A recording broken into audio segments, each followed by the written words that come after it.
আচ্ছা দেখেন এইখানে প্রোডাক্ট আমাদের সফটওয়্যারটা আসবে এরকম, এই ধরনের আসবে এরকম সফটওয়্যার ইন্টারফেসটা আসবে এরকম। এটা হলো সফটওয়্যারের নাম হলো লজিক, মাইক্রো লজিক, ঠিক আছে। আপনার এইখানে আপনাদের কোম্পানির নাম, যেটা আপনার যেই দোকানের নাম, এই দোকানের নাম এখানে আসবে। এরপরে মনে করেন এখানে ইয়ার, এরপরে এই ইউজার নেম এন্ড পাসওয়ার্ড দিয়ে এই যে লগ ইন দেবেন, এখানে লগ ইন দিলে লগ ইনের পরে এইভাবে আসবে, ইন্টারফেসটা এইভাবে আসবে। প্রথমে আমাদের আছে মাস্টারে যখন যাবেন তো মাস্টারের যত ইন্টারফেস আছে এইখানে উপরে দেখাচ্ছে, দেখছেন আপনি এমপ্লয়ি বানাইলে এমপ্লয়ি সব কিছু এইখানে দেখাচ্ছে। এরপরে মনে করেন ইউনিটের হলো আপনার কোনো ক্ষেত্রে দেখা গেল যে আপনার এই যখন আপনি যাবেন তো কেজি থাকবে, প্যাকেট থাকবে, রোল থাকবে, আপনাদের প্রোডাক্টের যে ধরনগুলো এইভাবে থাকবে আর কি, ঠিক আছে। এটা হলো এক অপশন আপনারা যেভাবে রাখতে চান সেই ক্ষেত্রে। এরপরে দেখাচ্ছে এখানে প্রোডাক্ট ইনভেন্টরিতে দেখাচ্ছে আপনাকে এই প্রোডাক্টে যখন যাবেন, প্রোডাক্টের মধ্যে ঢুকলে আপনাদের যত প্রোডাক্ট আছে আপনাদের এই দোকানের মধ্যে সব প্রোডাক্টের লিস্ট এইখানে পেয়ে যাবেন। যেমন দেখেন সব প্রোডাক্ট এইখানে পেয়ে যাবেন। তো এইখানে দেখেন প্রথমে দেখাচ্ছে যে প্রোডাক্ট নেম, এরপরে দেখাচ্ছে প্রোডাক্ট সিরিয়াল নাম্বার, এরপরে যে বারকোড, হ্যাঁ বারকোড আপনারা যেইভাবে দিবেন সেইভাবে আসবে। এরপরে মনে করেন যে কস্ট প্রাইস, সেল প্রাইস, এরপরে স্টক দেখেন এখানে স্টকগুলো দেখাচ্ছে। তো স্টক যখন এক পিস সেল করবেন, যেমন আছে 10 পিস, যখন এক পিস সেল করবেন তখন এইখান থেকে এক পিস মাইনাস হয়ে 9 পিস দেখাবে। এটা হলো স্টকের আইটেম। এরপর আসেন আপনার পারচেসে যখন যাবেন দেখেন এখানে পারচেস ইনভয়েস, হ্যাঁ জিআরএন বানাইলে জিআরএন বানাইতে পারেন, আপনার এই পারফর্মা ইনভয়েস, এরপরে সব কিছু এখানে দেওয়া আছে।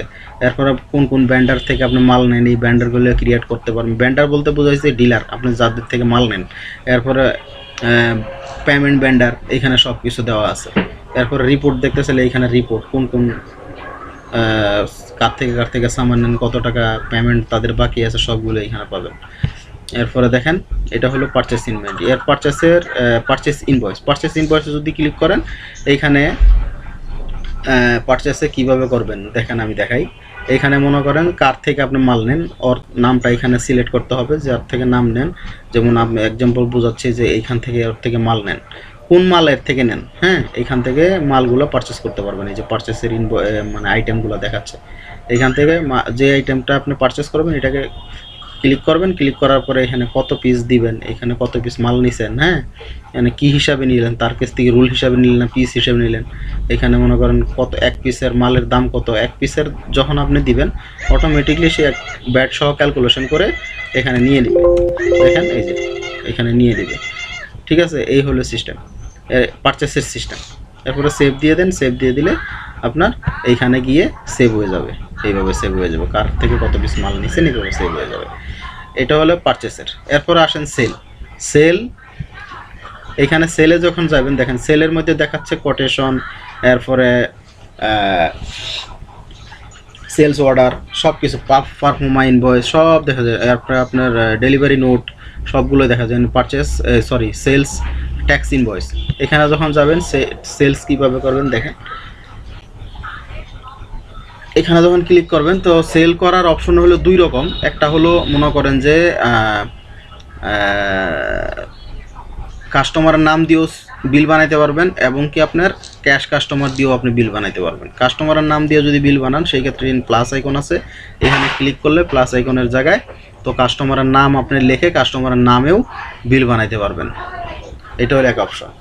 এই কাস্টমারের নাম দিয়ে এখানে মনে করেন কাস্টমারের নাম, কাস্টমার টিআরএ নাম্বার, কাস্টমার কোথাকার সিটি, এগুলি সব সিলেক্ট করে ও সেভ দিলে কাস্টমারের নামে বিল বানাইতে পারবেন। এই হলো একটা বিলের অপশন।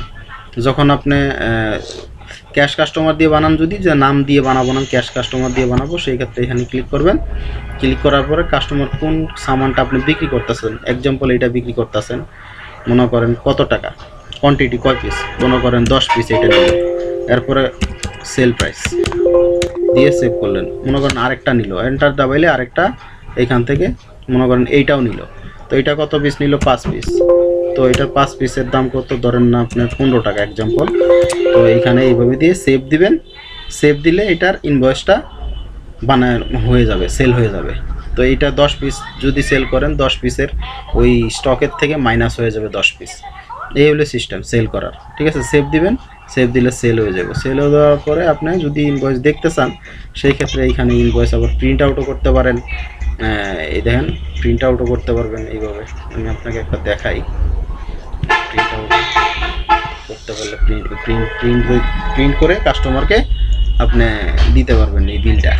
যদি কাস্টমার বিল চায় সেই ক্ষেত্রে বিল দিতে পারবেন, আর যদি কেউ কাস্টমার বিল না চায় সেই ক্ষেত্রে আমরা বিল দেওয়ার দরকার নেই। এইভাবে আপনার জাস্ট সেল করবেন। ইনভয়েসটা এরকম আসবে, দেখাই আপনাকে।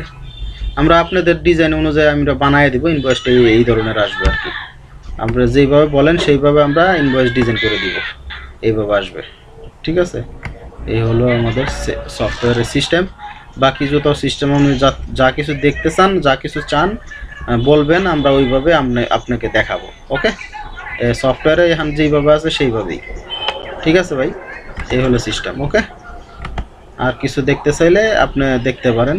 এইখানে মনে করেন যে আপনার রিপোর্ট দেখতে পারবেন। এইখানে আপনার অ্যাকাউন্টস লেজার, বিভিন্ন রকমের অপশন। আপনাদের যদি অ্যাকাউন্টেন্ট থাকে তো সেই ক্ষেত্রে আপনারা এইভাবে দেখতে পারেন। পারফেক্টলি বিল বানাইলে পারফেক্টলি হবে। সব সফটওয়্যার হলো আপনি মনে করেন যদি পারফেক্টলি বানান সেই ক্ষেত্রে পারফেক্টলি হবে, আপনি যদি ভুল করেন সফটওয়্যারও ভুল করবে, সেই হলো অপশন। ঠিক আছে ভাই, ওকে, এটা আমাদের সফটওয়্যার ইন্টারফেস। যদি ভালো লাগে আমাকে